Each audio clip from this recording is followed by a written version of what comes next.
Queridos irmãos espiritistas, caras amigas e amigos que nos acompanham através da internet e da web TV Mansão do Caminho, nossos votos de muita paz.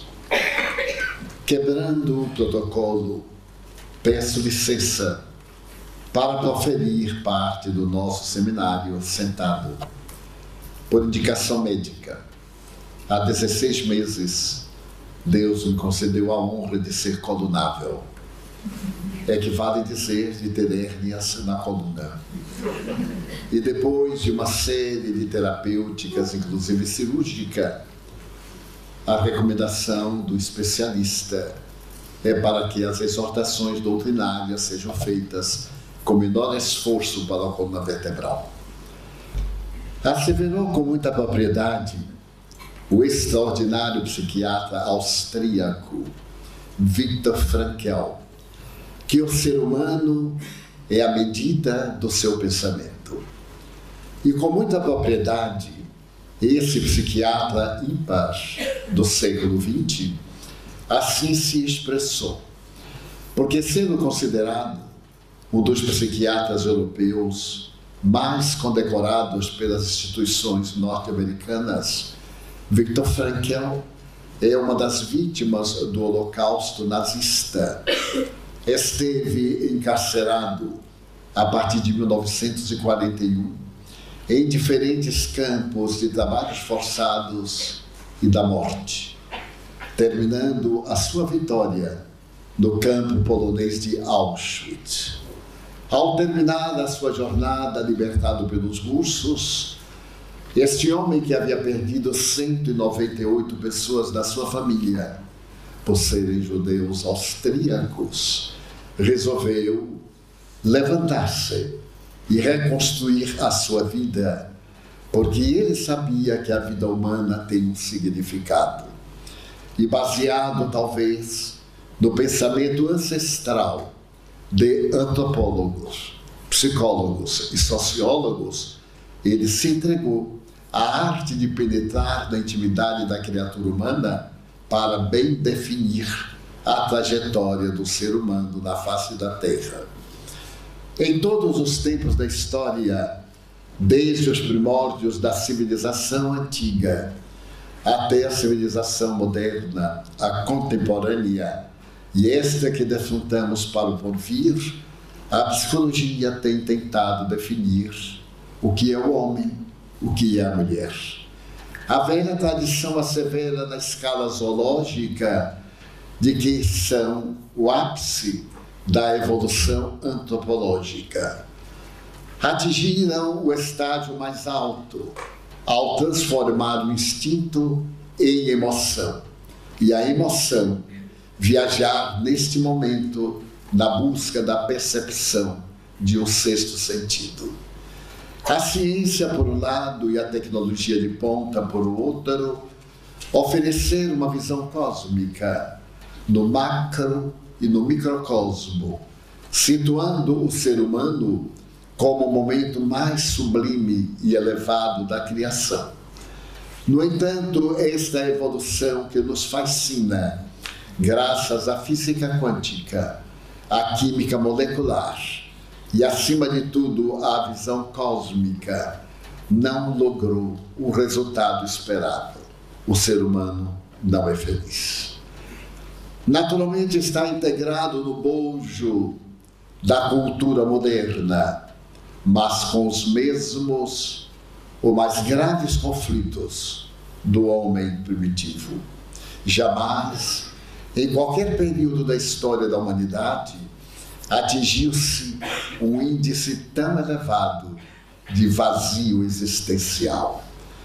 A moderna psicologia abandonou as velhas tradições de interpretar o homem moderno pelos conflitos do passado e estabeleceu como normativa primordial o vir a ser. Não importem as nossas origens, aquelas que servem de base para os nossos conflitos, mas, sobretudo, as nossas aspirações. Já não se pergunta na psicanálise quem foste, mas que pretende ser, para que se apague no inconsciente profundo as marcas da evolução antropológica e dê lugar a esta visão de natureza virtual, que nos alarga os horizontes da vida e, ao mesmo tempo, nos coloca como centro do pensamento universal.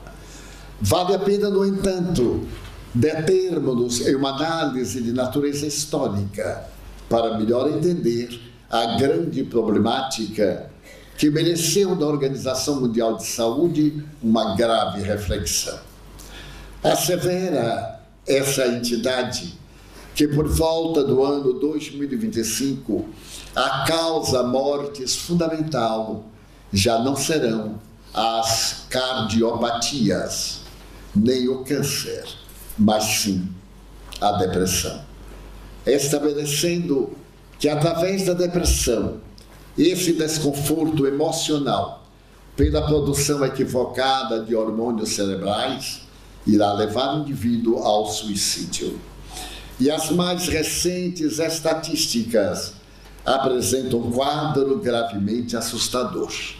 Em cada 4 segundos, uma pessoa tenta o suicídio no mundo. Em cada 4 minutos no Brasil, uma pessoa se mata. Nos Estados Unidos, em cada 15 minutos, há um suicídio por arma de fogo. A humanidade jamais atingiu um PIB tão elevado. Na América do Norte, esse PIB do século XIX não havia atingido o seu apogeu, mas hoje, quando é inalcançável a glória socioeconômico-tecnológica de Norte América, a criatura humana despreza muito mais a existência.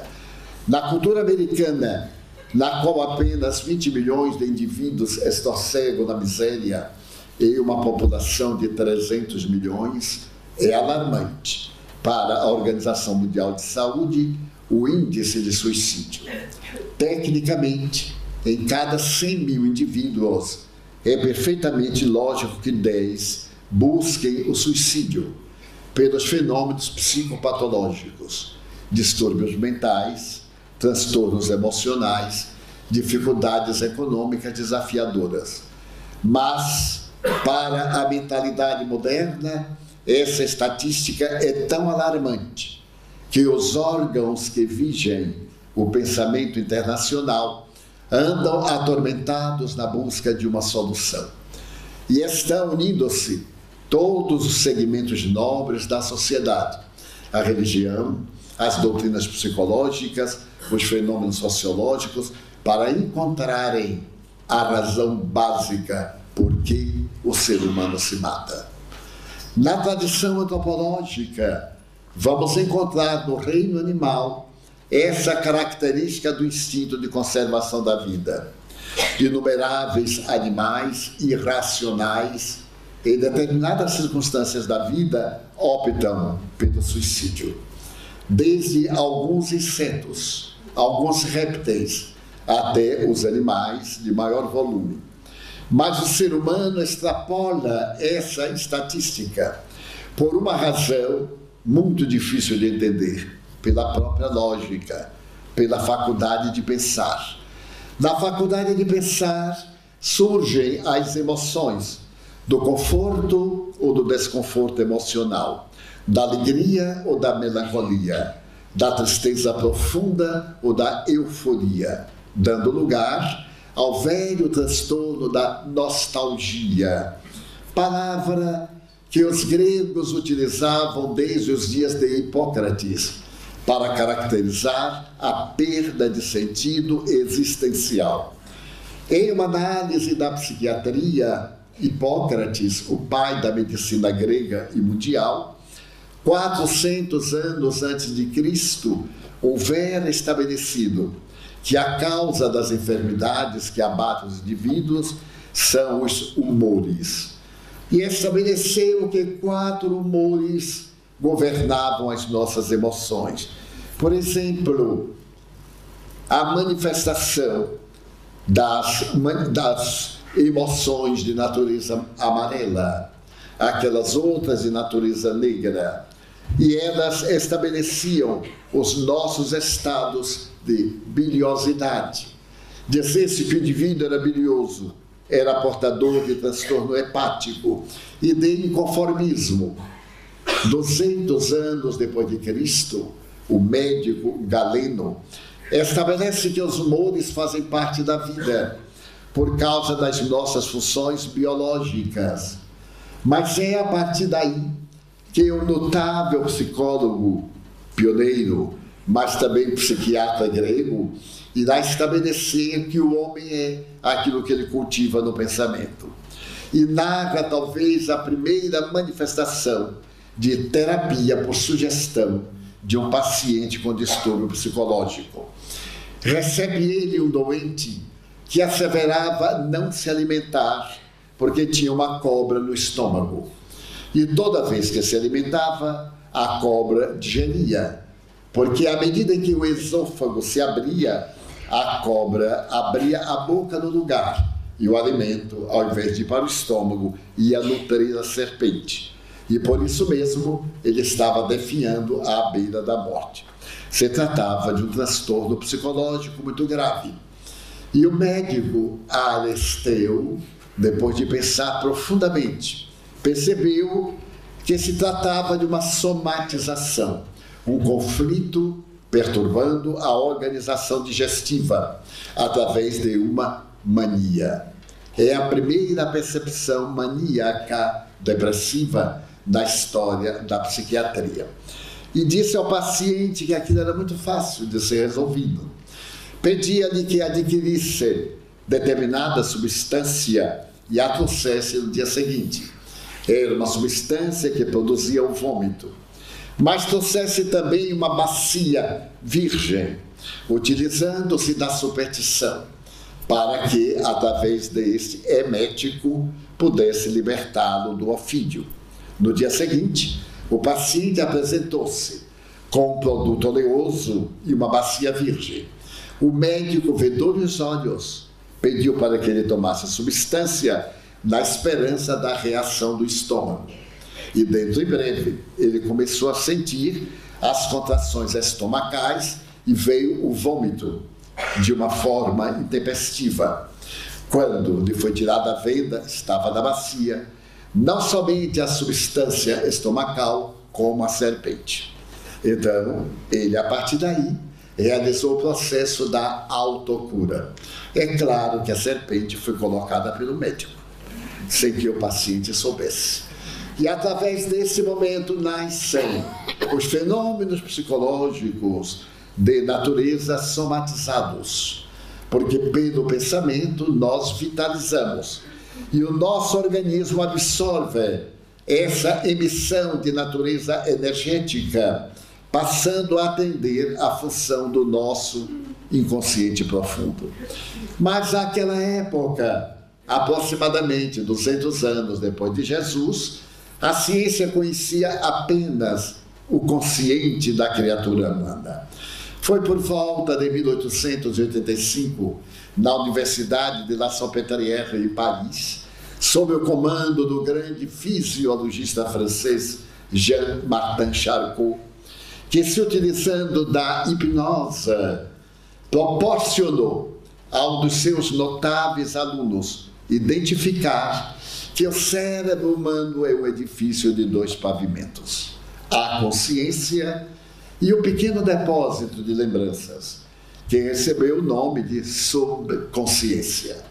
Mas nessa oportunidade estava intrigado com o comportamento humano e particularmente feminino em Viena, Sigmund Freud, que acreditava tratar-se todo e qualquer problema da criatura humana de um transtorno uterino, quando fosse da mulher, e, por extensão, um transtorno da insegurança masculina, criando a doutrina da libido, a futura psicanálise. E Sigmund Freud, sem encontrar apoio no chamado Colégio Psiquiátrico Judeu, resolveu transferir-se a Paris para estudar em La Salpêtrière, com Jean-Martin Charcot, as experiências desse subterrâneo da mente, o subconsciente. E transferindo-se acompanhou o insigne mestre durante 2 anos nas suas experiências de regressão de memória e de manifestações de natureza inteligente. Então percebeu Freud que esse subconsciente podia ser dividido em 2 etapas: o subconsciente superficial e o subconsciente profundo, ao qual ele deu o nome de inconsciente. Nascendo inconsciente, ele estabeleceu que a criatura humana é vítima do seu inconsciente. E para dar uma ideia da grandeza dos nossos arquivos mentais, frustrações, ansiedades, glórias e receios, ele estabeleceu que o consciente humano pode ser comparado ao Oceano Pacífico e a consciência a uma casca de nós colocada sobre as águas. E demonstrava praticamente tudo que ocorre em nosso organismo é inconsciente. A circulação do sangue, nós não temos ideia. A respiração é automática, pertencente ao sistema nervoso, que ainda vai ser descoberto. O simpático, o parasimpático, mas também aquele que é neutro. E várias outras funções ocorrem, toda a digestão, a transformação do sangue venoso em arterial, os movimentos que realizamos tanto no estado de consciência como no estado sonambúlico, todos eles ocorrem sem que a nossa mente participe. Também a nossa memória. Nós arquivamos em determinada área dos nossos neurônios aquilo que a posteridade vai chamar lembranças. E essas lembranças são evocadas com a rapidez do próprio pensamento, mas de uma maneira inconsciente. Nós não fazemos nenhum esforço quando estamos pensando e dialogando. As ideias emergem dentro de um raciocínio cuja ideia ainda não completamos. Então, nós somos conduzidos por esse inconsciente. As nossas aspirações, os nossos desejos frustrados, mas, acima de tudo, as nossas funções reprodutoras. E estabelece Freud que nesse inconsciente estão as matrizes da libido. Tanto a libido, que significa prazer, de natureza digestiva, como de natureza emocional. A funcional da máquina orgânica e também aquela das emoções de natureza da preservação da espécie. Mesmo no indivíduo idiota, a função sexual é assolada por um mecanismo que independe do seu pensamento. E quanto mais forte a idiotez, mais veloz, mais rápida, mais vulgar é a função sexual. Então, o ser humano é um animal levemente envernizado de civilização e profundamente alselvajado. Para nós distinguirmos o homem, no sentido genérico, homem e mulher, pise-se no pé de uma unha encravada de qualquer indivíduo e verá que o verniz social desaparece e a fera apresenta-se, mostrando que nós educamos o instinto, mas não nos libertamos dele. Recomendava então Freud a consciência do inconsciente, considerarmos ser um animal sexual cujas pressões e cujas frustrações deveríamos dirigir dentro de uma ética social. A essa ética social, Freud chamava a neurose da sociedade. Se uma pessoa é gentil, é uma fuga neurótica. Na religião, nós temos aí a transferência do pai biológico para o pai transcendental, que seria a divindade. É, portanto, uma neurose. Uma pessoa caridosa, uma pessoa justa, uma pessoa humilde, não tem nenhum valor de natureza ética. Pelo contrário, é patológico, é um neurótico. Porque ele se frustra e procura apresentar a imagem da persona gentil que faz parte da sociedade. Mas, em particular, ele então libera esses hormônios, porque supera o inconsciente e coloca a consciência, para fazer tudo aquilo que não se atreve a fazer diante das demais criaturas humanas. É um transtorno de natureza neurótica. Tem muita razão o eminente pai da psicanálise. Esse espírito de escola, que foi Sigmund Freud, veio à Terra para nos libertarmos da hipocrisia religiosa e da hipocrisia ético-moral de todos os tempos. Porque para a hipocrisia vitoriana, o grande período da Rainha Vitória na Inglaterra, que editou as leis do bom comportamento e da ética, o indivíduo era aquilo que apresentava na sociedade, não o que fazia em quatro paredes e ninguém enxergava. Mas como consequência de nós termos duas condutas, a que agrada e a que nós somos, nós criamos um conflito, a insegurança emocional, a frustração e, naturalmente, os transtornos de natureza emocional. Em razão desses transtornos de natureza emocional, nós criamos uma ética, a ética que interessa à sociedade, quando deveríamos criar uma ética de boa conduta da nossa vida interior e cairmos as máscaras. Eu me recordo, por exemplo, que na infância ensinava-se na escola que eu frequentava e na religião que as crianças nasciam nas moitas de capim, ou então na velha tradição da cegonha. Eu adoro, por exemplo, as temperaturas baixas, e a minha cegonha veio naturalmente do trópico. Não aguentou, me largou na cidade de Salvador, uma região tropical, quando o meu sonho era cair na Suíça. E eu acreditei nisso durante muitos anos, porque a função sexual era uma função religiosa pecaminosa e, do ponto de vista ético, imunda. E durante muito tempo a palavra sexo era uma imoralidade. Todas as pessoas eram assexuadas, apesar da sociedade multiplicar-se. E por esta razão, quando foi apresentado um livro extraordinário da cultura inglesa, houve um grande choque, porque era a personalidade que havia feito um pacto com Satanás, obra inspirada no trabalho de Goethe sobre Mefistófeles. E ao ser feito este pacto, Dorian Gray era um indivíduo depravado, mas ele não envelhecia, porque ele havia feito um pacto com Satanás para que envelhecesse a sua fotografia, o seu desenho, a pintura que uma dama lhe fez. E então Dorian Gray é um vulto psicanalítico de todas as épocas. Era um rapaz que não envelhecia, encantador da sociedade hipócrita do período vitoriano. E desta forma, ele assassinava as suas vítimas, normalmente meretrizes, desconhecidas, ou mesmo pessoas da sociedade que ele preferia trazer ao ridículo mais baixo, o que certamente foi dar lugar ao jovem conde francês para criar a determinada manifestação patológica do ato sexual. Nós voltaremos ao assunto.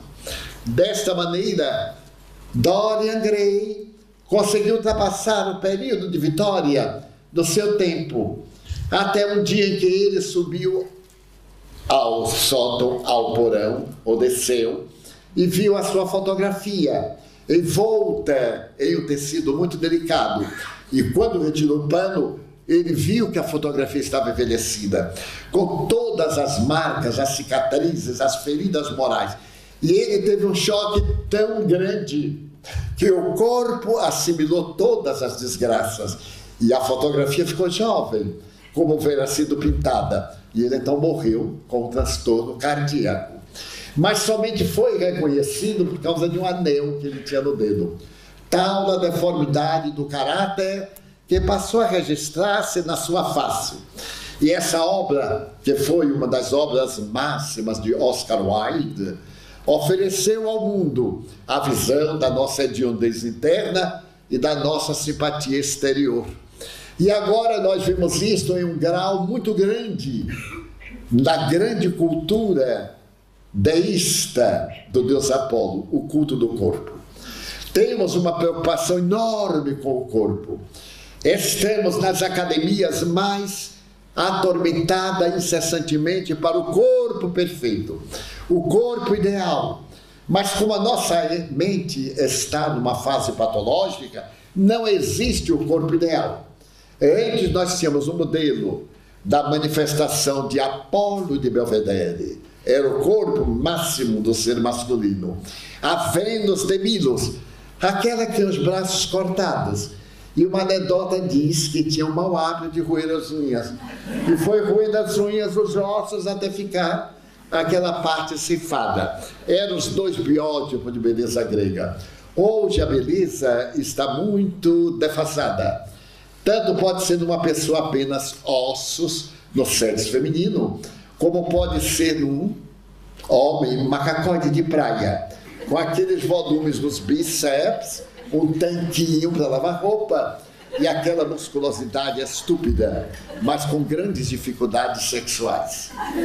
Porque à medida que desenvolve os bíceps e que se utiliza do silicone e de outros produtos para fazer as mudanças corporais, e a beleza estética, nem sempre bela, mas quase monstruosa, tanto no homem como na mulher, o indivíduo supera os conflitos íntimos, apresentando o que gostaria de ser na função sexual, e porque falhou nela, dá a apresentação exterior para que todo mundo tenha desejos que ele não pode atender, mas ele satisfaça buscando e apresentando aos seus fãs, aos atormentados pelo seu corpo, na beleza exterior, o que lhe falta em potencialidade emocional.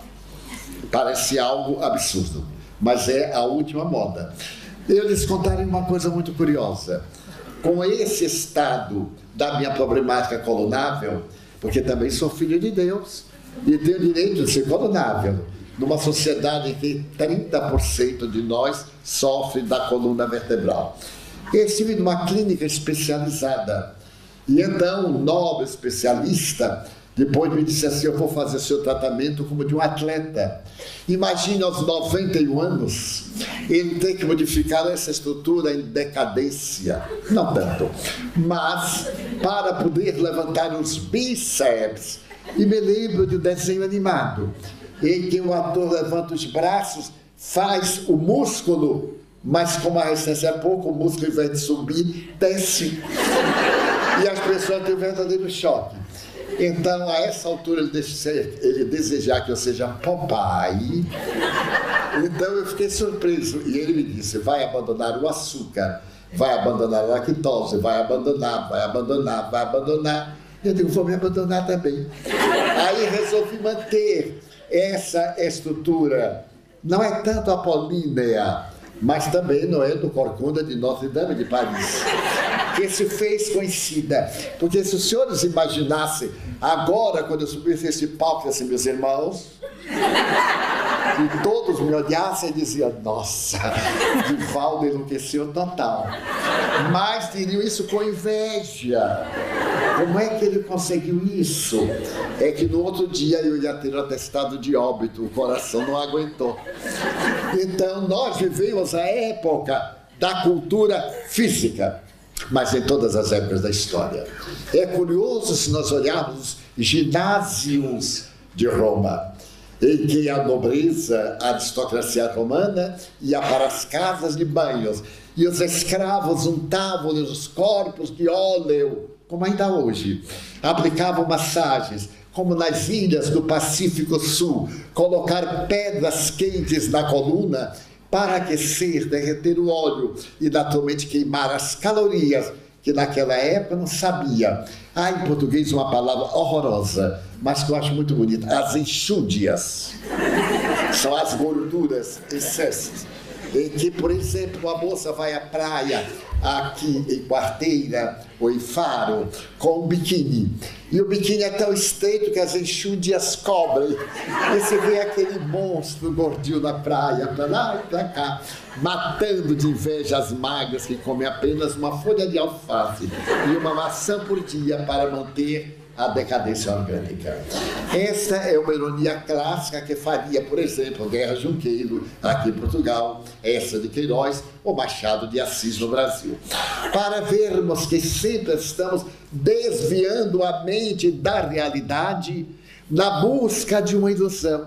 Porque todos nós necessitamos saber qual é a finalidade da nossa vida. E a psicologia criou essa determinação, o vazio existencial. Há menos de um mês, eu estive olhando o Facebook na internet e vi uma fotografia de uma peça de bronze que não tem denominação, mas que define perfeitamente. É um quadrado com 2 pés e uma cabeça, olhando para dentro. Mas como é apenas uma moldura, o vazio existencial. É o indivíduo olhando-se. E achei este ator ou autor, esse notável estatuário, de uma grande percepção psicológica da vida, o vazio existencial. Para alguns, o objetivo da vida é comer. Então é a libido da glutoneria. Comer, viver para comer. Tenho amigos que estão almoçando e já estão marcando no próximo restaurante o jantar. E quando estão no jantar, já estão marcando no outro dia, no próximo restaurante, o almoço. E vivem para isto.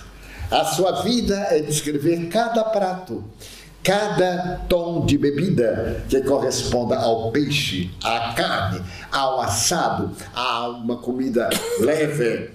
Essa é uma libido. A outra, por exemplo, é da aparência. Cuidar da aparência, a maquiagem. Ficou clássico na mulher que a maquiagem é mais importante do que a vida. Mas hoje também no homem.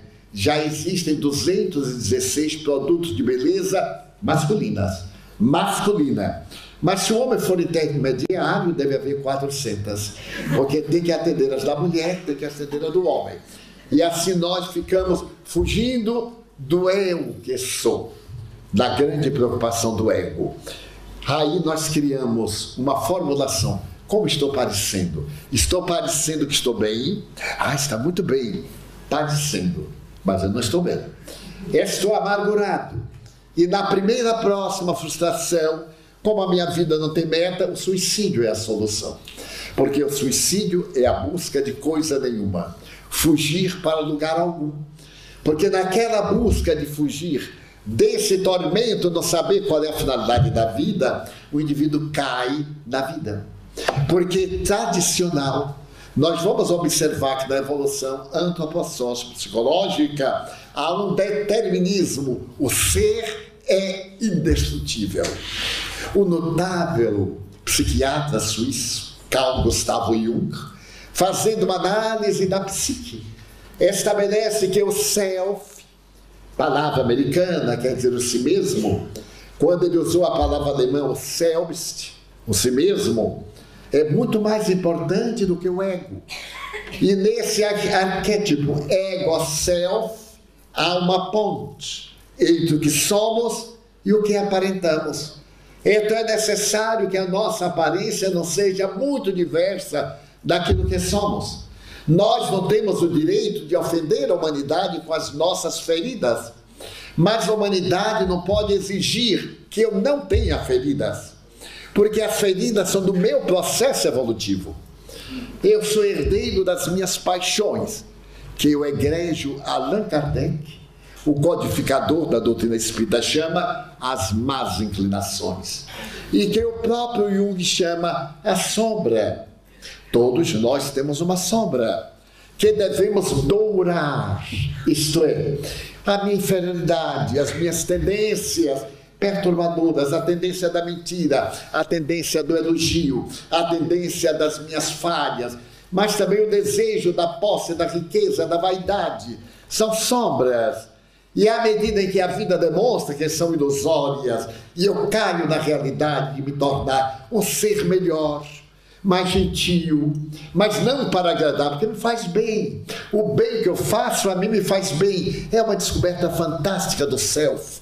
Nós estamos acostumados a achar que fazer o bem ao indivíduo é bom para quem recebe. Nessa fase egóica, nós passamos para essa fase do self. É tão bom eu ser gentil para mim, eu ser amado e não apenas visto, notado. 15 minutos de holofotes, 15 minutos de glórias, és toda a imprensa, és todo o teatro, és todas as artes, és todos os comentários de decadência. Porque nós vivemos o surto da evolução. Logo existe alguém que está empurrando o meu pé e tomando o meu lugar. Faz muitos anos eu assisti um filme de uma atriz que eu considero a mais notável que já assisti, Bette Davis. No cinema antigo havia 3 grandes atrizes, Bette Davis, Joan Crawford e Ingrid Bergman. Não tirando, naturalmente, aquela que se afastou do mundo depois que descobriu o conflito pessoal, Greta Garbo, que foi a mulher mais linda da cinematografia internacional. Mas Bette Davis chegou a ganhar 4 Oscars. E na idade, quando estava com câncer, ela declara no Jornal de Los Angeles: a atriz com 4 Oscars de vitória está procurando um emprego, porque estava velha. E a velhice do mundo é castigo. A velhice parece uma cadeira de palhinha velha esburacada, que se coloca de lado, mas se esquece de que essa cadeira velha esburacada foi sentada pelos reis. Também teve mendigos miseráveis, mas ela serviu sempre de apoio para sustentar a sociedade. Na velhice, quando falta em tudo, não faltará sabedoria, a experiência. Porque experiência ninguém transmite, a pessoa vive. Ninguém pode ser sábio sem ter sido vivente. E esse filme marcou a minha juventude. Portanto, é um filme bem antigo, porque a minha juventude é quase antiga. Mas, curiosamente, o título do filme era A Malvada. Ela exercia o papel na Broadway e realizava o papel da mulher malvada. Mas esse papel era muito difícil, porque era um monólogo. E o monólogo é um desafio. Imaginemos um monólogo de 3 atos. Entre ter uma grande população de teatro na Broadway, e ela era famosíssima. E como era muito famosa, se permitiu o luxo de ser orgulhosa, de desdenhar da ralé da humanidade. Havia um cronista do New York Times que era apaixonado por ela. Ele ia a todos os espetáculos e depois iam para o Flamingo, o grande clube, para as refeições. E ele escrevia de maneira brilhante sobre o desempenho dela, mas ela não lhe dava importância. É claro, ela não precisava dele, mas ele cada dia tinha mais paixão e ela cada vez ficava mais soberba. O seu salário era altíssimo. E certo dia em que ela estava encenando uma peça de muita dificuldade, ela foi passar uma tarde fora de Manhattan. E nessa tarde caiu um temporal sobre Nova York, e pedindo que as pessoas que estavam fora da ilha voltassem à cidade, porque várias pontes foram derrubadas. E chegou a hora da récita, e o teatro encheu-se. E de repente ela telefona para o seu agente, para que ele dissesse ao diretor que suspendesse o espetáculo, porque era impossível, ela estava a quase 50 quilômetros. Estava ilhada, e agora que havia encontrado uma forma de alcançar Nova York, ia chegar mais ou menos às 23 horas. O teatro estava marcado para as 19, era impossível.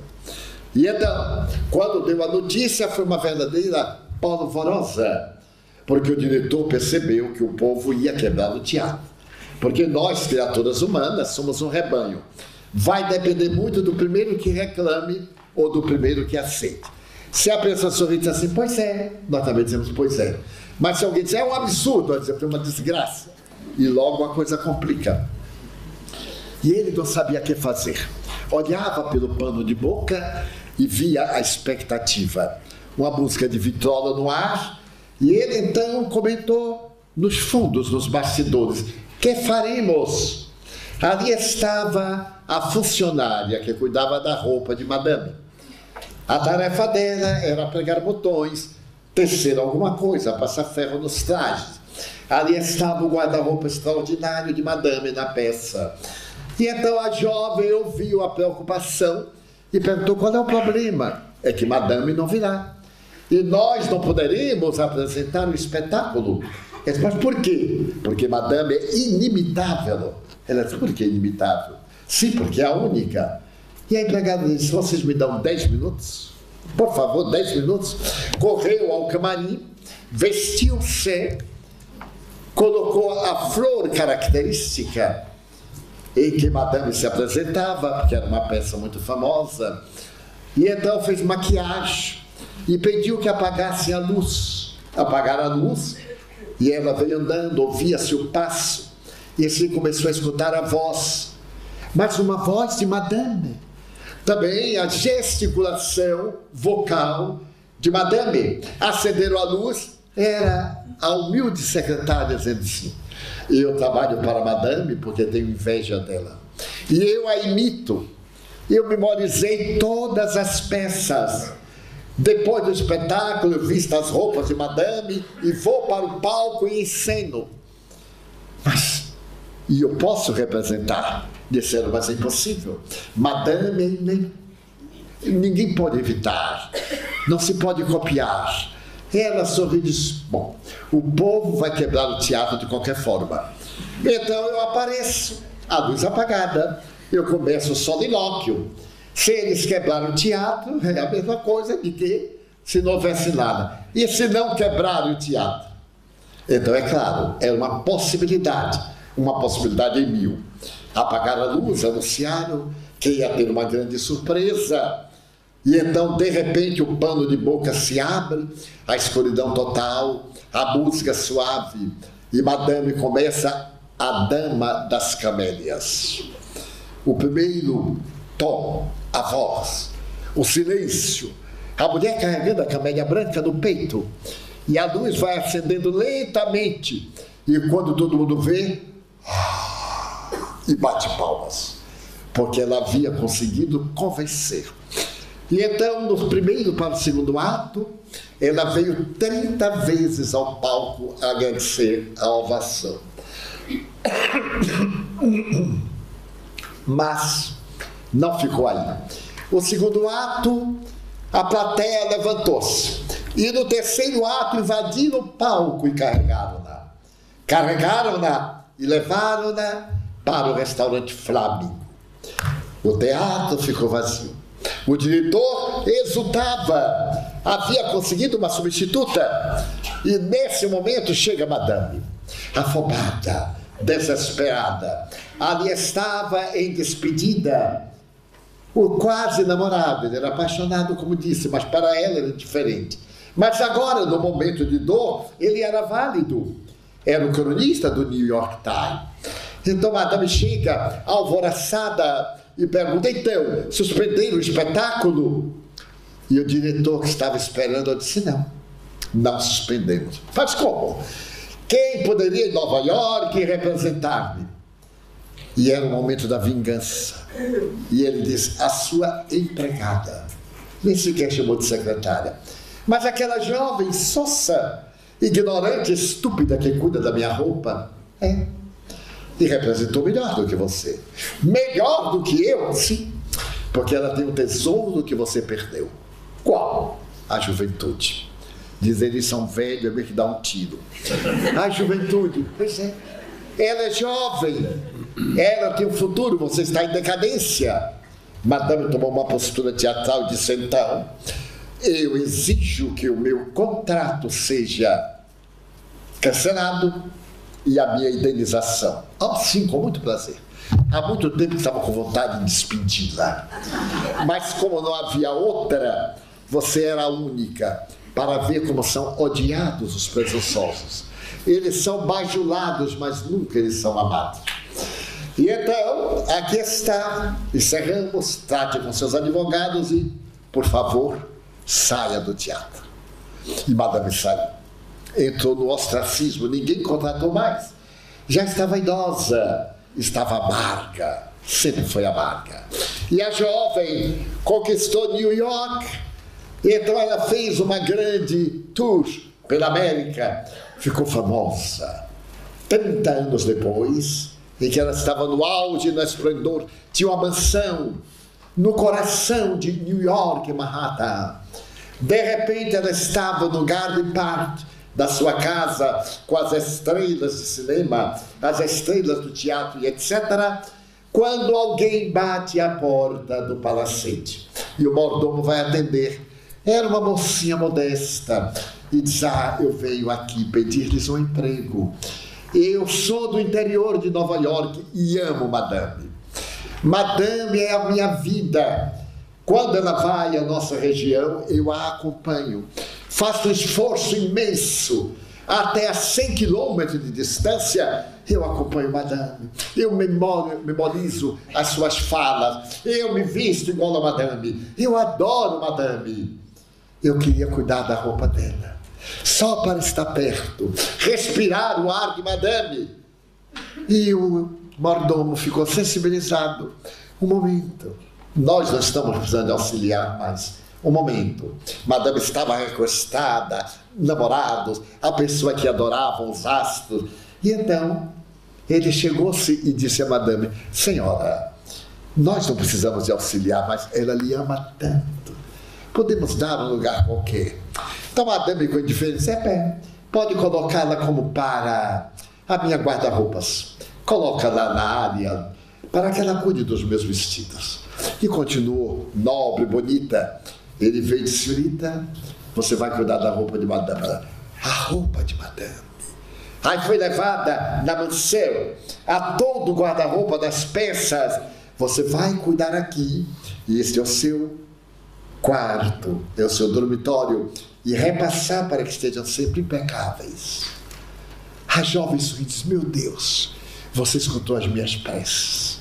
Ele sai, ela tranca a porta, corre ao guarda-roupa, retira o vestido branco da dama das camélias, ajeita a flor de pano, veste-se, abre o espelho, destende o braço e diz assim: quando ela experimentou a dor, era a futura substituta de Madame. Madame ainda não estava em declínio, mas já havia um pé derrubando o seu triunfo para tomar o lugar. Vidas vazias. Se a nossa vida não tiver um objetivo, qualquer pessoa nos suplanta e qualquer motivo nos atira nesse estômago oco da estátua de bronze do vazio existencial. O grande problema da atualidade é este vazio existencial. Muitos de vós perguntado: afinal, qual é o sentido da vida? Eu ainda não sei para que vivo. Eu tenho uma amiga de 85 anos na atualidade. E não há muita pergunta: Divaldo, qual é a minha missão na Terra? Eu disse: minha filha, deixe para outra encarnação. Porque aos 85 anos, ela ainda não sabia qual era a função da vida dela na Terra. Ele: deixa para outra, vá vivendo, vá comendo uma meloa do Algarve, vá distraindo, porque agora não tem mais jeito de voltar atrás. Então é esse sentido do vazio existencial a que se refere Viktor Frankl. Não feria. Então, nós vamos encontrar nesse vazio existencial a causa do nosso desconforto, da nossa jornada vazia. Para que eu nasci? Nós perguntamos: tudo que eu faço dá errado. Será que dá errado ou que nós não compreendemos a resposta da vida? Qual é o sentido da nossa vida? Nós então vamos perguntar a um dos pais da psiquiatria norte-americana, Milton Erickson, que criou a doutrina ericksoniana. Esse psiquiatra era o máximo no estudo da depressão e era um depressivo crônico. Razão pela qual, vazio existencial, a depressão é, na atualidade, a maior pandemia da humanidade. Segundo a Organização Mundial de Saúde, existem 360 milhões de pessoas depressivas na Terra. Então é elegante hoje vermos a pessoa triste e perguntarmos: o que é que você tem? Depressão. É até chique. A gente tem qualquer contrariedade, depressão. Mas nós temos o direito de ficar depressivos. Um ingrato, um amigo em quem confiamos, uma traição, um abandono, a frustração. A tristeza faz parte da vida. Sem a tristeza, a alegria não tem sentido. Se a vida fosse uma linha horizontal de alegria, ninguém saberia o que era alegria, porque não tinha experimentado a curva do desencanto. Me refiro sempre a Jung com muito carinho, porque enquanto ele não desceu ao poço da depressão por 3 anos, ele não pôde elaborar a doutrina dos arquétipos. E ele nos dá essa doutrina extraordinária do velho, a velha, o arquétipo original, a ânima e o ânimos, o ego e o self, a sombra, e tantos arquétipos que fazem parte da sua psicologia analítica, ensinando-nos a viver com otimismo, pese quaisquer dificuldades. Porque viver é um desafio, não é a vida que é o desafio, é o viver. Porque de qualquer forma se vive. O desafio é bem viver. Quando nós queremos viver bem, isto é, bem alimentados, bem vestidos, bem confortados, com vazio existencial. Bem viver é encher o vazio existencial, ter uma finalidade na vida, deitar com um objetivo, um problema, no dia seguinte aceitar o desafio, dar um sentido que nós vamos encontrar em Jesus Cristo, é amar. O sentido da vida é amar. Jesus é o vulto histórico, considerado o maior psicoterapeuta da humanidade, pela extraordinária psicanalista alemã Hannah Wolff. É o psicoterapeuta que penetrou no âmago das nossas almas. Não é o homem religioso, místico, piegas. É o homem que compreendeu as nossas dificuldades. Querem ver? Quando Jesus fala de ansiedade, hoje a maioria de nós é ansiosa. Até o Pequeno Príncipe era ansioso. Se tu falas que vem às 4 da tarde, desde as 2 eu fico te esperando. Somos nós. Nós ficamos sempre ansiosos pelo dia do amanhã. Então Jesus disse, não vos preocupeis com o dia de amanhã. A cada dia baste a sua própria aflição. Quanta gente me tem dito assim, eu já não fico alegre, porque na hora que eu estou alegre, eu sei que amanhã vai ter uma desgraça, eu já fico sofrendo. E de quando você estiver alegre, fique alegre demais, e quando chegar a desgraça, fique desgraçado. Depois, fique alegre. Quem já viu sofrer de véspera? Quem sofre de véspera é peru de Natal, porque morre na véspera do Natal. Mas nós, não, nós vamos enfrentar o Natal. Aqui na Europa, na França principalmente, nos Estados Unidos, é o pato, né? O pato de Natal. No Brasil é o peru, coitadinho. Então, todo o peru da Mansão do Caminho, eu digo, divirta-se, meu bem, porque hoje é seu último dia. Amanhã você talvez nem saiba, ou talvez até eu morra. E me lembro muito de um fato curioso da cultura hebraica. Um hebreu, um judeu, caiu nas mãos de um sheik, que era muito perverso. E logo que ele caiu nas mãos, o sheik decretou-lhe a pena de morte. E então se reuniu a tribo, e ele veio para a pena de morte, que era o cadafalso, ser levado à forca. E no momento em que ele ia para a forca, ele curvou-se diante do chefe da tribo e disse, Assalamu alaikum, Deus abençoe o meu amo. O senhor ficou surpreso e disse, alaikum. E então ele disse assim, eu sei que vou morrer, mas eu vos peço um ano. Eu sei que vós adorais os cavalos. O árabe adora o cavalo, a tradição do cavalo árabe. E eu então tenho uma ideia, o seu cavalo de estimação, se o senhor me der um ano, eu ensino o seu cavalo a falar. O sheik ficou deslumbrado, imagina, um cavalo falando, monte com cuidado, não me maltrate, não me exporei, mas você coloca para falar, coloco. E se ele não falar, o senhor pode me matar, tá certo, dou-lhe um ano. E chamou o servo, leve-o à cavalariça. E o judeu alegrio foi. Quando ele passou adiante, um árabe pessimista, sempre tem pessimista junto de nós, já notaram? Diz assim, que homem ignorante, tu não estás vendo que o cavalo não vai falar nunca? Ele disse, bem, há 3 hipóteses. Eu ia morrer agora, ganhei um ano.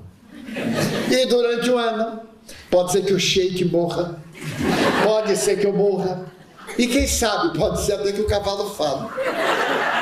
Então ele ganhou a história. Então nunca devemos ter o vazio existencial e ficar atormentado que amanhã vai acontecer uma desgraça. Talvez aconteça a desgraça a outro. A vida é muito curiosa. Daí a proposta do terapeuta Jesus é: viva hoje intensamente. Mas de uma forma que amanhã, quando vier algo desagradável, você possa dizer: bem, mas ontem foi um dia fantástico. Não vai lamentar, porque amanhã não é um dia bom, porque depois de amanhã poderá ser um dia muito melhor. Então dá um sentido à vida, e esse sentido à vida é: ame, porque o amor é o estágio mais elevado do processo psicológico da criatura humana. Todos nós gostamos de ser amados, mas bem poucos de nós amamos. E o nosso amor tem sempre esse revestimento egóico de uma troca. Eu me amo, tu me amas. E nesse tu me amas, construímos o nosso edifício e esquecemos do bem que nos faz quando nós amamos. Por exemplo, eu, muitas vezes, que sou solteirão inveterado, quando a noite bate, porque para que Deus fez noite para solteirão? É uma coisa antipática, não é? Porque durante o dia a gente se diverte, mas à noite, meu Deus, que coisa! Eu viajo muito. Ultimamente, o Dr. Juan tem me acompanhado, porque ele tem uma tarefa muito bela. É um jovem médico. E então, claro, eu escolhi um médico, e todo velho morre do coração dormindo. Então, quando eu estou deitado, de vez em quando, o doutor Juan diz assim: eu falo: ele diz, ainda está vivo. Aí fica tranquilo. Mas o doutor Juan é um excelente orador, como veremos hoje à tarde. É um especialista em autismo, é equatoriano, e fala muito bem o português do Brasil. Mas aí vocês toleram um pouquinho, faz um pouquinho de esforço auditivo. Mas é um homem dedicado ao bem, especialista em autismo. Está residindo na mansão do caminho, porque a vida dele tem um sentido. Ele deu à sua vida um sentido: cuidar das crianças autistas e dos adultos autistas. Tem muita gente adulta autista. Ele descobriu que eu sou autista, porque eu sou sempre no alto. Então é a troca do L pelo U. E eu achei lindo. Pois bem, ele se tornou um gentil amigo, faz uma tarefa muito bonita doutrinária, está morando na Mansão do Caminho. E lá na Mansão do Caminho, em nossa escola, com 3.500 crianças, já selecionamos 90 autistas. Ele vai explicar o porquê do autismo na primeira parte do nosso segundo turno da atividade.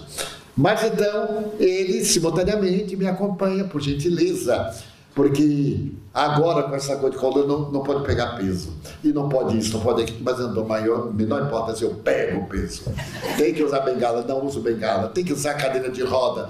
Eu olho assim com certo desprezo para ela, mas tem hora que aí eu apelo também a caridade, cadeira de roda. Quando é uma distância muito grande, acho charmosíssimo, mas não é a minha meta. Eu tenho a meta, mas eu dizia que nesta vida de solteiro inveterado, nos hotéis, meus amigos, pode haver pior lugar do mundo do que hotel. Cá embaixo pode ser uma beleza, né? Aqui nesse hotel bárbaro que tem ali adiante, quando a gente chega, mas quando entra no quarto, ai meu Deus, empurrou a porta, fechou, é tudo igual. Pode ter mais almofada, mais travesseiro, menos travesseiro. Aí é que a gente vai testar a solidão. Então eu tenho um amigo solteirão também que diz: Valdo, eu vou batendo a porta, acendendo a luz, ligando a televisão, ligando o rádio, ligando isso, ligando aquilo, aí eu encho de zoada. Eu digo, e na hora de dormir, diz assim: tenho que apagar tudo para dormir.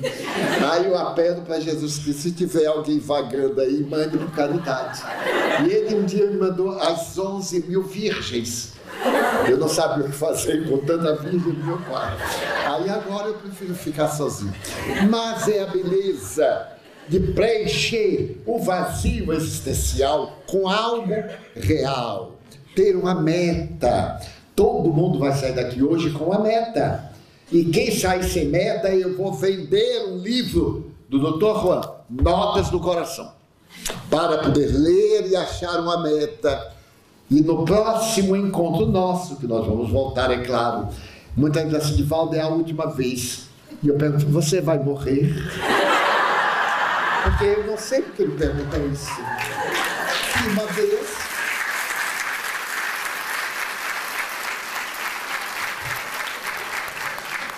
O mundo é muito curioso.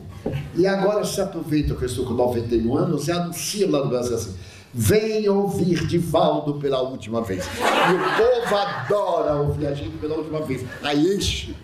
Eu cheguei há pouco tempo, há 4 anos, eu fui falar na Universidade de Londres, estava tão lotado que eu digo, nossa. Aí eu perguntei a Elsa Rossi, Elsa, vocês fizeram muita propaganda, né? Ei, Divaldo, dissemos que era a sua última vez que vinha a Londres. Mas por quê? Divaldo, você tem 87 anos. Eu digo, e daí? Para 100 ainda faltam 13. O que é isso? Que pressa é essa? Muito bem, mas adorei o povo ter ido, aproveitei e dei um sentido existencial. Quando eu terminei, veio uma amiga minha, uma irlandesa, e me abraçou chorando. Eu digo, nossa, como a criatura gostou da palestra. Misty Mead, não se comova, me comovo, meu filho, porque é a última vez que eu vou lhe ver. Eu disse, mas eu não sinto nada. Naquele tempo não tinha nada na coluna. Eu estou saudável, não tenho nada, nem dente cariado eu tenho e tal. E ela chorou, eu também chorei. Chorei com pena de mim, da minha morte. Eu digo, meu Deus, eu fiquei com tanta pena de mim. Eu chorei à vontade. E nos consolamos, nos abraçamos. E ela foi triste. Eu logo recuperei. Quando eu saí, que dei uma olhada em Londres, que eu adoro, vou nada. E aí, muito bem. No ano seguinte, eu voltei para oferir outra palestra. No outro ano, também. Quando foi no ano passado, eu me lembrei de Madame Schmidt. E olhei, fui fila por fila, e não a vi. Eu digo, meu Deus, que coisa. Coitada de Madame. E olhei em cima, nada. Ao terminar, eu perguntei a minha intérprete, uma excelente intérprete, Ana Sinclair. Eu digo, Aninha, e Miss Schmidt? Ai, Divaldo, morreu. Eu disse, coitada, por isso que ela me deu o último abraço. E todo mundo que me der o último abraço, eu faço a prece no enterro. Porque o meu objetivo é amar. Não importa se amar o vaso carnal ou amar a criatura humana, com suas vantagens e desvantagens, com suas virtudes e seus desafios. Porque nós não devemos amar as qualidades do indivíduo. Devemos amar a pessoa como é. Agora, não concordar com seus vícios, que é uma coisa diferente. Mas quando nós amamos, queremos logo que a pessoa se adapte ao nosso modo, que deixe esse hábito, que como que nós gostamos. Uma amiga minha brigou com o marido porque disse, você não me ama mais. Mas como não amo? Você não gosta mais. Eu preparo um mijo para você, aquela droga com porção de papelzinho, de plástico, que eu faço todo dia. Ele disse, não, agora eu recuperei meu amor por você. Eu sempre comi aquele mijo pela manhã para lhe agradar, mas eu detesto aquilo. E agora que eu adquiri independência afetiva, não vou comer mais o mijo. E continuo amando você, porque eu não amo ao misla. Eu amo a você, quer você faça, quer não faça. Porque o nosso hábito é, a mulher diz para o marido, vista, põe aquela gravata. Não gosta, não gosta mais de mim? O que tem a ver, meu Deus? São nossos conflitos, o vazio existencial. E aí ela faz uma coisa que ele não gosta para pirraçar. E depois brigam e ficam de mal. Nós somos tão infantis. Mas isso não escapou ao notável pensador e psicólogo suíço. Então diz Jung, é a criança ferida. Muitos de nós chegamos à idade adulta e continuamos crianças feridas. Qualquer coisinha a gente logo se espinha. Aqui em Portugal também tem as pessoas sensitivas. A gente passa na hora, viu? Não olhou para mim. E aí fica sentindo, eu não fiz nada. Não olhou, ótimo, porque podia botar olhado. Então não olhou, graças a Deus. Daí o sentido existencial é termos uma meta. Se você não tem meta nenhuma, ame-se. Mas eu não gosto de mim, passe a gostar. Porque tem muita gente que gostaria de ter o que você tem e não tem. Certo dia, Madre Teresa de Calcutá estava em Zurique e foi visitar uma antropóloga que havia contraído uma enfermidade terrível. Esta senhora também estudava fósseis e estava levantando a fase daquela falha na escala de Charles Darwin, o elo perdido. E era uma mulher dinâmica, fazia escavações na Ásia, na África, especialmente na Europa, nas grandes civilizações. E ela foi vítima de uma enfermidade progressiva a ela. E ela foi diminuindo os movimentos e ficou paralisada. Madre Teresa foi visitada no hospital. E então ela disse com muita dificuldade: Teresa, você ainda faz a caridade? Sim, claro. Então, faça eutanásia. Mande fazer eutanásia. Eu tenho que morrer. Porque estou lúcida, absolutamente. Mas não sou útil. Aqui, esperando a morte. Ela diz: não é útil? Não. Eu quero morrer. Como você é egoísta. Você está com paralisia. Existem milhões de pessoas que têm paralisias. São pessoas absolutamente paralíticas que querem viver. Se a sua vida não é útil para você, ore por aqueles que querem viver. Faça alguma coisa útil pela humanidade. Renuncie ao ego agora. Eu acabo de criar aqui a Organização Mundial de Preces pelos tetraplégicos, paraplégicos e paralíticos. Então a mulher abriu os olhos e disse: pelo menos a minha vida tem uma meta, tem um sentido.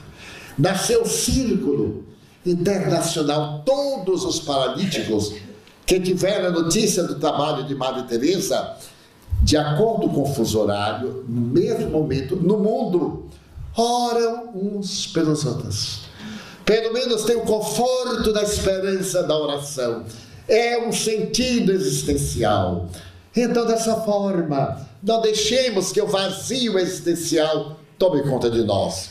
Viktor Frankl estabelece esta frase: não pode haver sofrimento mais sofrido do que o vazio existencial. Olharmos para amanhã e dizermos: é a mesma coisa de hoje. Levantar, ir para o trabalho, voltar para casa. Esta monotonia. A psicologia recomenda: faça uma coisa nova. A doutora Elizabeth Kremer estabelece 10 regras da felicidade. E a primeira dela é: você levanta e vai para o emprego sempre pela mesma rua. A pé, de ônibus, a cavalo, de automóvel, sempre pela mesma rua. Um dia vá por outra rua, porque a cidade cresce. Você conhece a cidade antiga, não a cidade nova. Então, se você trabalha a 20 metros do emprego, vá à esquerda, marche 1 quilômetro, dobre 1 quilômetro, outro quilômetro, e volte depois de andar 5 quilômetros. Você vai ver como a cidade cresceu.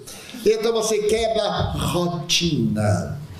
O primeiro grande inimigo da cultura humana é a rotina. Não pode haver nada pior do que uma vida rotineira. A gente não vive, vegeta. Faça uma coisa diferente. Há pessoas que acordam sempre no mesmo horário, deitam no mesmo horário, vestem a mesma hora. Eu tenho um amigo que ele compra 5 camisas iguais. E sabe como eu descobri? Porque eu fui passar uma semana na casa dele. E pela manhã ele me aparece com uma camisa de xadrez verde, linda. No dia seguinte, eu digo: nossa, não mudou a camisa, 24 horas. A camisa de xadrez verde. Mas eu achei que ela estava passadinha a ferro. Eu digo: de madrugada ele passou a ferro. No dia seguinte, ela de volta ao cenário. Eu digo: nossa, deve estar durinha. Na sexta, não aguentei. Eu digo: nossa, sua camisa é resistente. Ele disse: moda deu 5. Cada dia ele vestia a camisa verde. Eu disse: mas por que verde? Eu gosto. Eu digo: então compra a bandeira brasileira e se embrulhe, que é verde. A rotina, ela mata. Faça uma coisa diferente. Se você veste a mesma camisa, vista o dia ao avesso. Todo mundo vai falar. Você vai ser notícia. Se alguém diz: nossa, você está com o paletó do avesso, é contra-olhado. Porque aí dá um bom resultado. Sentido da vida. Então, o professor Mili Lopes, também psiquiatra, diz que há 4 inimigos nossos. A rotina é um deles. A ansiedade é um segundo. Eu tenho certeza de que tem muita gente aqui ansiosa para que eu acabe logo. Não vou acabar logo, só vou acabar às 4 da tarde.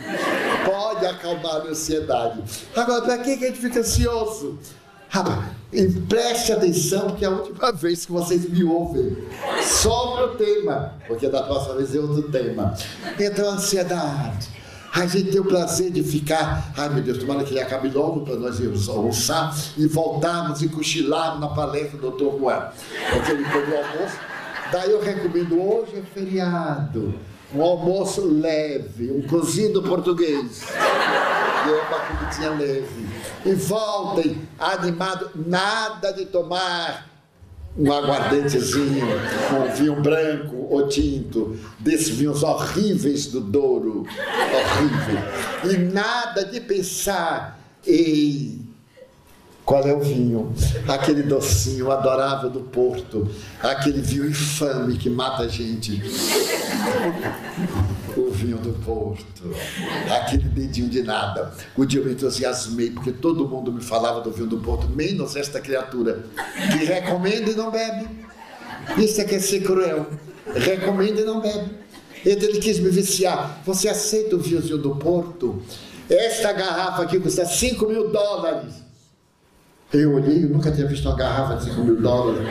E ele me deu de presente. Eu digo, tenho que guardar no cofre. Porque daqui a 20 anos, quando eu morrer, imagine o preço.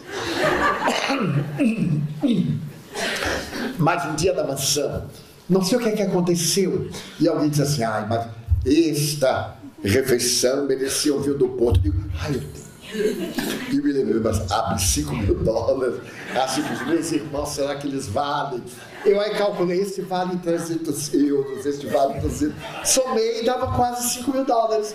Aí vou fazer sacrifício em homenagem a Vitor Féria. Aí abri a garrafa com uma compaixão, mas era igual às outras. Só a data, abri e tomei. Eu tomei aquela dosezinha. A gente tem que sentir o buquê, com palavra didática. Aí eu experimentei o buquê e quase desmaiei. Quando eu dei a cheirada, que entrou, aí a cabeça foi lá, veio cair do divã, mas aí mantive a dignidade. Aí peguei com todo o charme e dei uma tacada. Ai, Sanderson. Eu digo, nossa senhora. Aí tive que mudar de roupa para poder vestir. Qualquer roupa não dá para tomar vinho do Porto. Troquei de roupa, tomei. Meus amigos, tive uma dor de cabeça. Uma dor, porque pobre é assim. Na hora que melhora, vem uma desgraça imediata.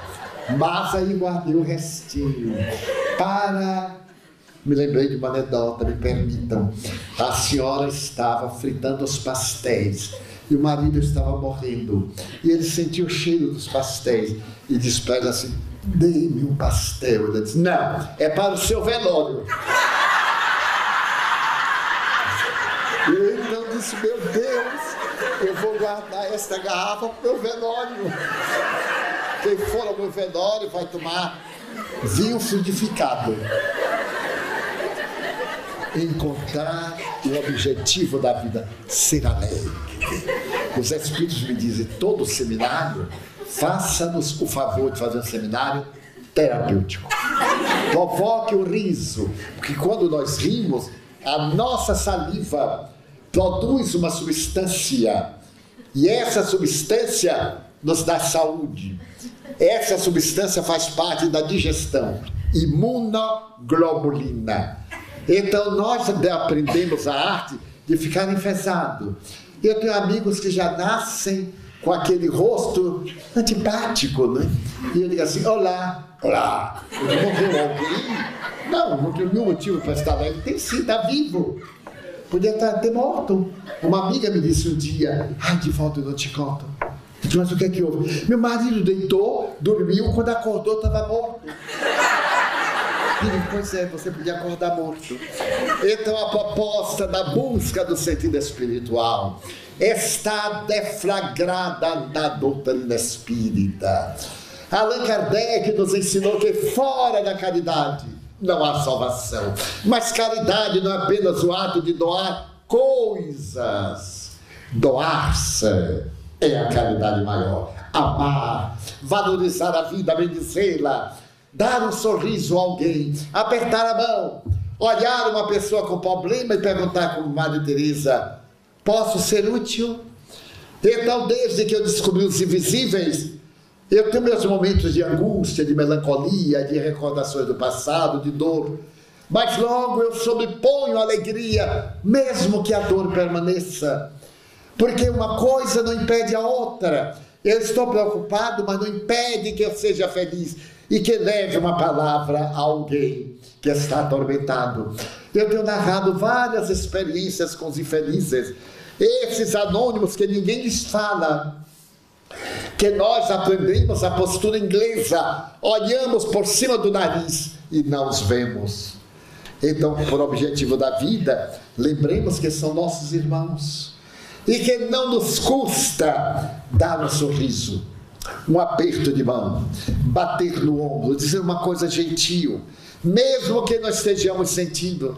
Não importa o que eu estou sentindo, importa o que eu posso oferecer e que vai ser muito útil na pessoa. Eu estava no aeroporto de Bogotá e vinha de Miami. O avião fez uma escala, estava sentindo calor e corri ao toalete. Então abri água fria para produzir um choque térmico. E enquanto eu estava assim, eu senti no ar alguma coisa estranha. E olhando de lado, a servidora do asseio estava chorando. Então logo eu digo: vou me envolver. Sorri para ela, peguei o papel, fui me enxugar, disse: mas que lugar agradável. E ela me disse: aqui é agradável? Eu digo: é, graças a você. Porque veja, eu vim cansado e chego aqui, bom ar, água fria. Que bom que você cuida aqui do banheiro. Ele disse: mas eu ganho para isso. Eu digo: eu sei, porque ninguém vai fazer de graça, você precisa viver. Mas é que você faz com carinho. Há tempos que eu não vi um banheiro público tão asseado. Ele disse: eu acho? Eu digo: acho. Tão asseado, ainda mais por alguém que está sofrendo. Ele disse: eu acho? Eu digo: acho. Mas você é uma moça tão bonita. Você tem esse tom do indígena, do espanhol. Vou lhe dizer uma coisa de amigo. Não dê importância ao que lhe aconteceu. Seja o que for. Eu disse: ah, mas eu perdi a pessoa que eu mais amava. Eu digo: então não vale a pena. Se você mais amava, continue amando. Você não perdeu. A pessoa que se recusou ao seu amor, então é um infeliz. Você não acha que você vai merecer pessoas muito mais bonitas do que esse troço a que você deu valor? Ela disse: mas eu amava tanto. Eu digo assim: mas é que você valorizava mais do que merece. Eu fui falando com ela, ela enxugou as lágrimas. Ele disse: você deixa eu te dar um abraço? Ela disse: mas eu sou a empregada. Eu digo: empregada do governo, não é minha. Você é minha irmã. Ela disse: mas o senhor acha? Nenhum branco nunca me abraçou. Eu disse: mas eu não sou branco, eu sou amarelo. Os portugueses é que são brancos. Em 1861, no Brasil, quando nós éramos império, o conde de Gobineau fez uma estatística e disse que no Brasil não havia um branco. Olha que perverso. Só havia Dom Pedro I, porque era filho de Dom João VI. E então, ou melhor, Pedro II, que era filho de Pedro I. Esse era português, da lava, era branco. O resto era tudo misturadinho. E eu disse: inveja do conde de Gobineau, porque nada melhor do que uma neguinha para servir de companhia e para nascer esse tom lindo que é o do brasileiro. Então ela disse: ah, você é brasileira? Eu estava vendo pelo meu sotaque, porque eu falo um pouco de espanhol, mas é portunhol, que tem um sotaque melhor do que qualquer. E ficamos brincando a ela: olha, estão chamando o senhor, vai perder o avião. Eu digo: não, se eu perder o avião, ganhei uma amiga. E ela disse assim: olha, moça, eu disse: Divaldo Franco, olha, seu Franco, eu ia me suicidar. Se a sua vida não vale nada, evitou que eu me suicidasse. Eu vou dar um bom chute naquele canalha, malandro, miserável. Ela descarregou: eu posso levar o senhor lá na gate? Eu digo: ai, que coisa, pode. pode até me levar, vamos tomar ainda um cafezinho. Ele disse, mas é a última chamada. Eu disse, não tem importância não, sempre tem 20 últimas chamadas. Essa é a última chamada, a chamada 19, essa é a chamada 30, é a última chamada.